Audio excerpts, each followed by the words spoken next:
Okay, welcome to a special International Pipe Smoking Day episode of A Pipe Story, brought to you by Pipes and Pickin'. And I'm going to do something a little bit different. I'm going to go from the point of view and go through my pipe world, talk about one of my pipes.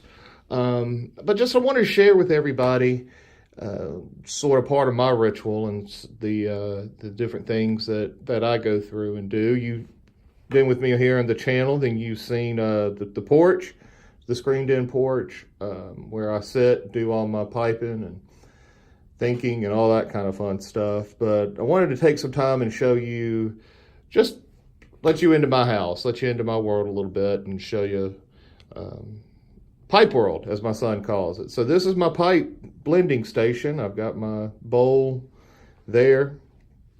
Got my masking tape to jar, my Sharpie. I picked this book up here, Blend Your Own Pipe Tobacco by Robert C.A. Goff. It's got some good recipes in there. I hadn't really messed with them too much. And you've got the labels that you can use for the recipes that he's got. But I was really doing it just to get a better understanding of blending and just a little bit more about the tobacco. This is an interesting thing about making Cavendish. I may get into messing with that a little bit. There's some of the recipes there, some of the different words and different things. I just thought $10 was a pretty good deal. There's my journal. All the different chicken scratches that I've got, some of the math, the algebra, and doing some conversions. I'm up to 21 recipes right now. And then I've got, as I was talking about in the other one, you know, tasting the different components and taking notes about them. And there's some of the notes there.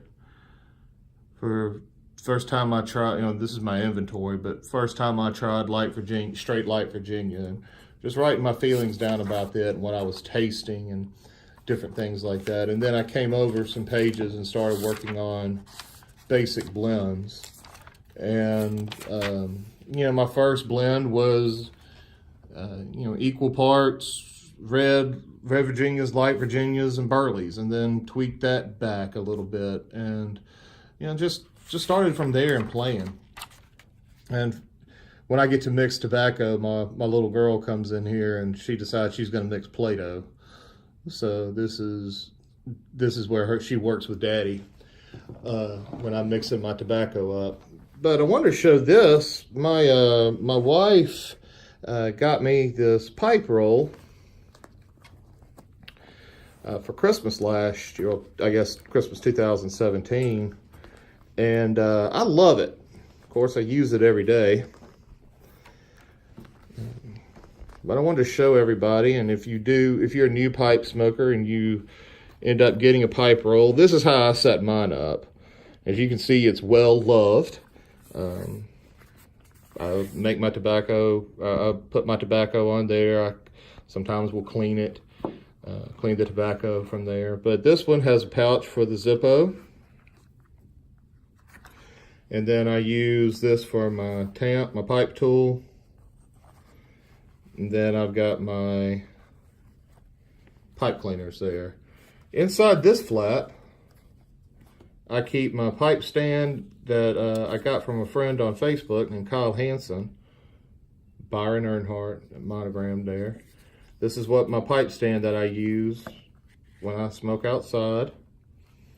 And then I've got a, polishing rag, rough polishing rag that I use. This is basically what I clean my rims with. Nice and pretty. But then I've got another bag from Mr. Brogue here. I'll put that over there. My Mr. Brogue pipe sock that I sadly broke the pipe. I have a bad habit about breaking pipes, but I keep some of my pipe equipment in there as well, inside this bag, fold it down and put in there. So I've got my extra Zippo flints. I'm never without a lighter.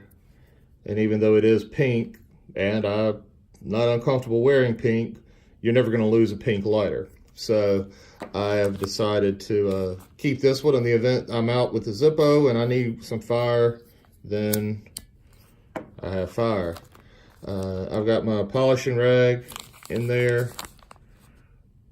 And then I've got another one here that I got a while back that I will sometimes look. I forgot, this is actually from the first pipe I ever bought. Corleone pipes. From the first pipe I ever got, I've read earlier on that some people will use olive oil to polish their pipes, and I do some, but this polishing rag has had olive oil in it, and if you've ever messed with olive oil, it does get, it tends to stay. So I kind of keep a separate rag separate for olive oil. But then my pipe today that I wanted to talk about is this one. Incidentally, the pipe I was smoking last night. It is a Savinelli Roma.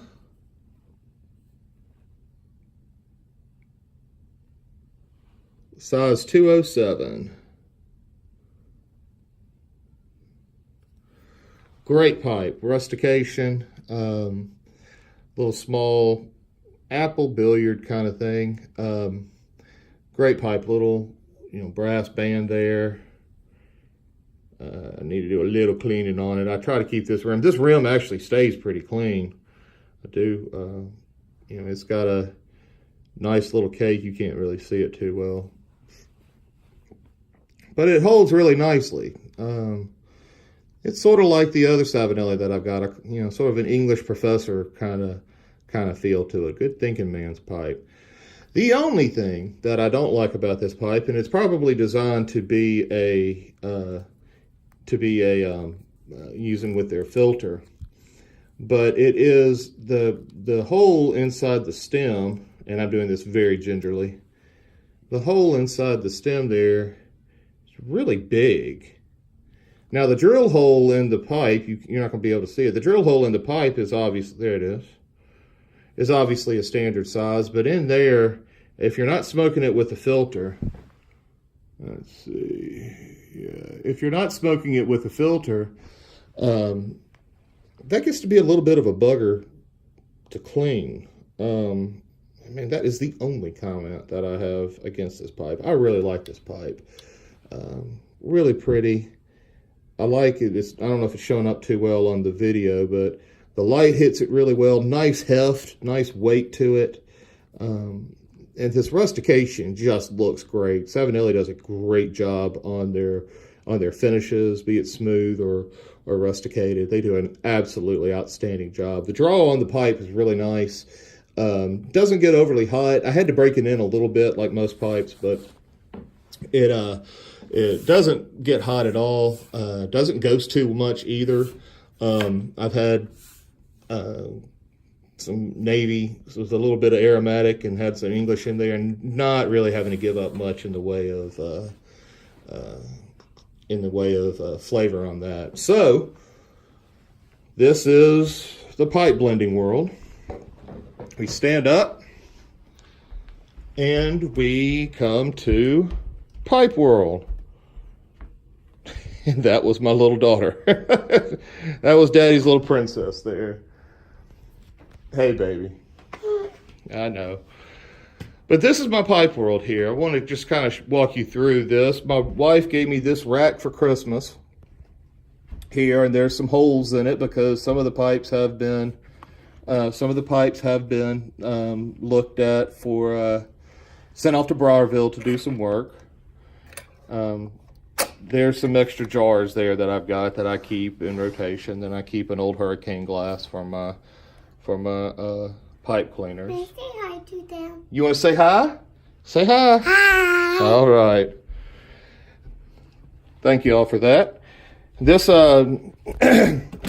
this is my main operating table here. I've got, again, Kyle Hansen made me this really nice tobacco mat with my monogram. I've got kind of what I call the triage. I've got my notes from the Tin Society that they sent with that box, some spoons and my mixing. I've got some tamps that I've got in gifts and giveaways, stuff like that. I've got a shank brush that I use to clean, some matches. I use these old granite ice cubes where if I need to build a stand for something, if I'm working on a pipe or letting it dry, I put the pipe on the side of the bowl, put this on the dish here, on the plate here, and use this to hold it up. It just kind of creates a different way to work. But then too, if I'm working here and if I'm loading a pipe or mixing some stuff up where I'm not doing it back over there, it lands on this bartender's plate and it's easier to clean, which makes the wife happy.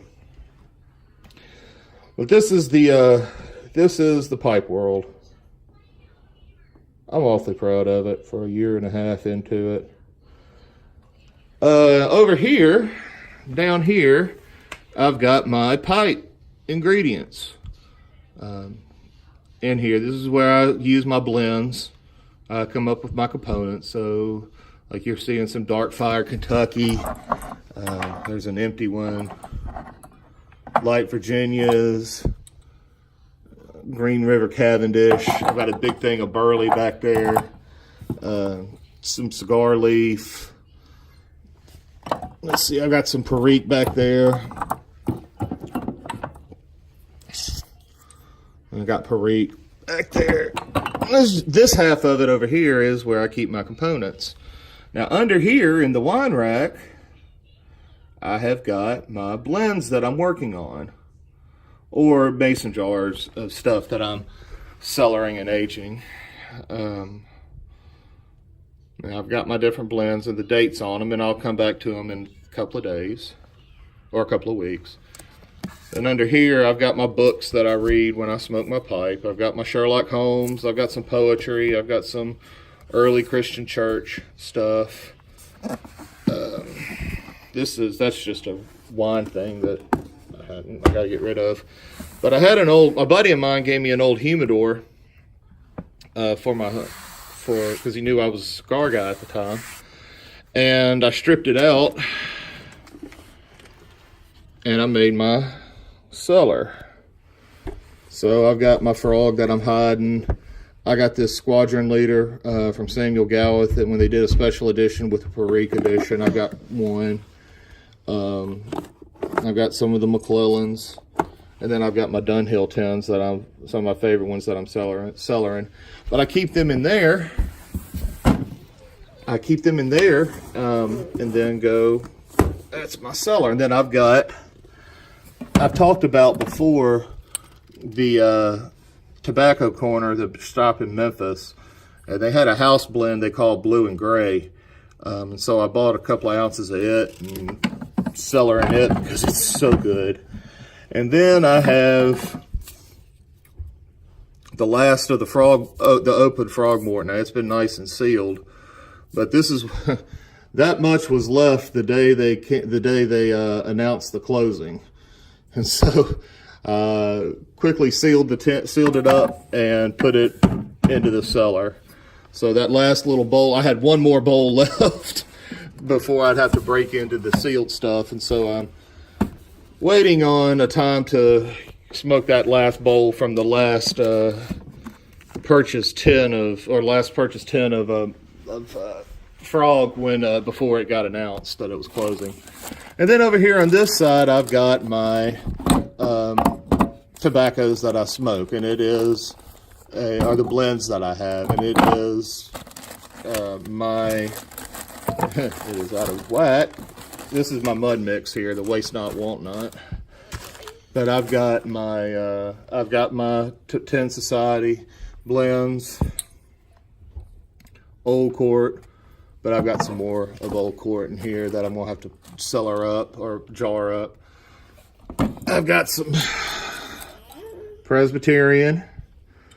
And then I've just got some of my own blends. Actually, I think I'm about out, but like I was talking about the Jamestown blend, I keep it in here. Got a little bit left. I got a little bit left in here, but I've got, my Scudo Navy, brown, bow-legged bear, different ones through here. So this is my Hi, Daddy. hey baby, this is my blend section here. So as you can probably tell that this is actually a refurbished bar.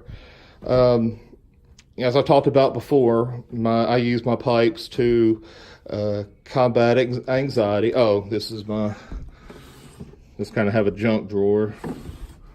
And then under here, I've got some more pipe junk, old t-shirts, and then I've just got some accessories for my cigars. But as I've talked about before, that my pipes is actually what I use to deal with my anxiety and instead of alcohol.